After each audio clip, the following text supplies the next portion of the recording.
In today's video, I'm going to teach you how to export your animation from the timeline. First, make sure your animation is finished on the timeline. That means your keys, edits, and effects are exactly how you want them, and the section you plan to share is clearly marked on the timeline.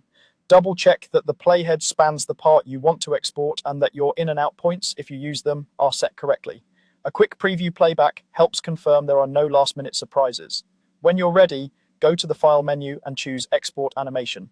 In some apps, the command may appear as export or render, but the idea is the same. You're packaging what's on your timeline into files you can use outside the editor.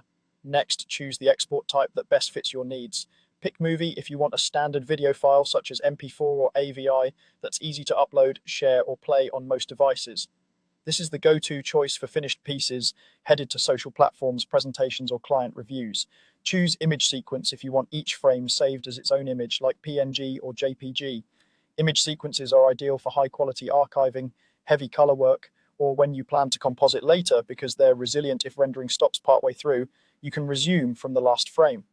Select animated GIF if you're creating a looping clip for email, chat, or lightweight web use. Keep in mind, GIFs are compact and looping, but they have limited color depth compared with video. Before exporting, adjust your settings. Set the resolution to match your delivery target, such as 1920 by 1080 for full HD or a higher size if you need more detail.